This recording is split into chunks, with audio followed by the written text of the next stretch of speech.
I'm sitting at my desk in math class and I'm pretty bored.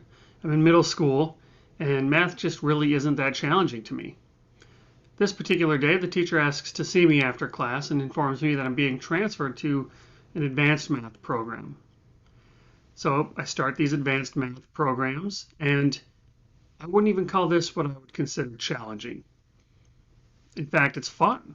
I find myself flipping to the back of the book to look at all the cool things I'm going to learn, to look at all the cool symbols that I'm going to figure out what they mean. I've always been good at math, and for some reason it just came naturally and easily to me. Now, 10 years later, I'm working as a bank teller while I go to college. In college, I'm taking a lot of personal finance courses, finance and economics. This along with my math. I'm learning quite a bit about how personal finance works. It's pretty simple. To me, it just kind of feels like personal finance is simply just applied math. You know, there's equations and there's logic and there's rationale and reasons for the stuff that we do. 2 short years later, I find myself having to scale back my hours at the bank because these upper level classes are intense and they're taking a lot of my time, and I just simply don't have the capacity to work full time and go to school full time at these higher level classes. So as a result, I need to supplement my income with credit cards. No big deal, I think. I'm going to be working down in Minneapolis pretty soon. I'm going to get a high level, high paying job. All my problems will be solved. At least that's the story that I'm telling myself. So shortly after moving to Minneapolis, I get a job at a bank, and I'm working in a cubicle as a desk jockey, basically helping the company peddle subprime mortgages to people who can't afford and shouldn't have these kinds of mortgages. This was before the big collapse in 2008, and I was a part of the team that was peddling these things. So I hated this job. I hated the lack of creativity and autonomy in this job. I hated what the company and the division were actually doing. I hated being a cog in this gigantic wheel, and I didn't even like this wheel. So that job only lasted a couple of months. But now I find myself unemployed in an expensive city. Good thing I still have those credit cards. By the time I got my job that would eventually lead to my career, I racked up over $25,000 in credit cards, over 15 different cards. The minimum payments alone, if I were to just pay the minimums per month, that was enough to afford a really nice apartment.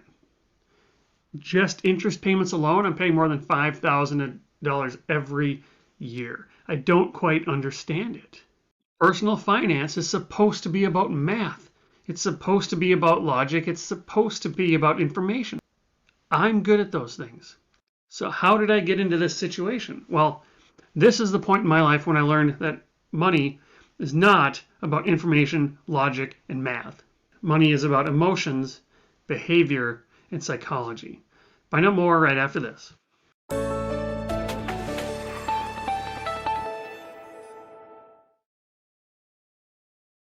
Hey, it's Derek Hagan. I'm a financial therapist, and I'm here with you with another Money Health presentation. Today's presentation is going to be how money is more than math. If you're like most people, you believe that money is a math problem. You believe that money has rules, very rigid rules that work for everybody, and if we could just follow them, it would work. That's just not the case. Information is necessary, right? All the things required for financial success, information is fully, enclosed by that circle. But as you can see, information isn't enough. There's more to it than just information, to just logic, to just math, right? And we tend to think of this because the basics of personal finance are pretty simple. We think that if we can just spend less than we earn, if we can save a little bit for the future, if we can not make any big mistakes, that's it, right? Now, simple, personal finance is simple, and the more simple your situation is, in fact, the better your financial outcomes are going to be. But it's not easy, okay? Simple and easy are not the same. Personal finance is really simple.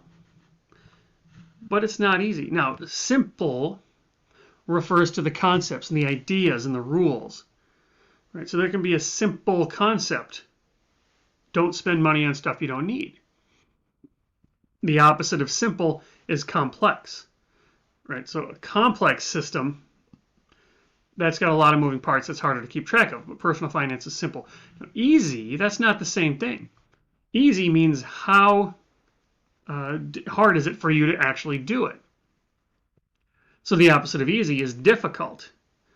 Okay, so we can have something like personal finance that's simple and that the rules are pretty straightforward, but it's not easy to do.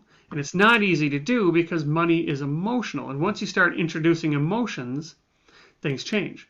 Things like greed, things like fear, things like envy. That's why we spend more than we make.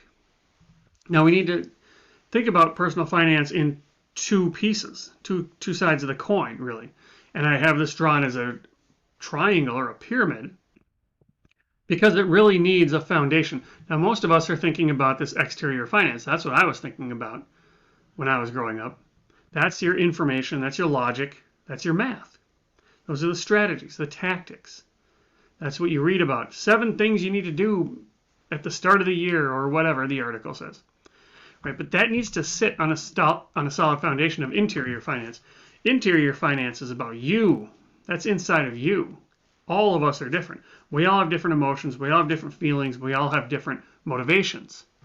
So when we think when we think personal finance is a math problem, we're usually thinking about this, that has to sit on a solid foundation of interior finance.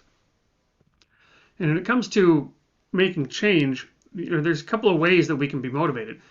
Now, if you think back, you've probably had some time in your life when you were fired up about something. You were fired up about running that marathon, about losing that weight, about getting that promotion. You were fired up about quitting smoking or stopping drinking or whatever.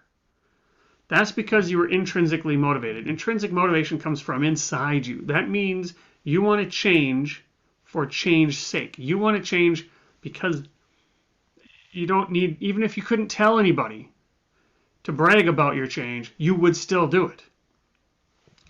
Extrinsic motivation, that's the one that we're most familiar with. That's peer pressure. That's logic and data and warnings and scary and ultimatums. Right? Now, this isn't negative, because this can work in the short run. But unlike intrinsic motivation, where nothing's going to stop us, with extrinsic motivation, everything will stop us. Okay, so money is not just about math. Math is part of it. But money is about emotions. So if you're not where you want to be financially, don't beat yourself up. It's very, very common and very easy for us to say, well, I must be dumb because I don't know how to figure this out. That's not it. It's not it at all. It's not a math problem. It's a psychology problem. So learn to identify those emotions, figure out what those emotions are telling you, and then let go of them when they're no longer helpful. You can learn to first recognize your emotions, and then you can learn how to control those emotions, and then that will set you down the path of good money health.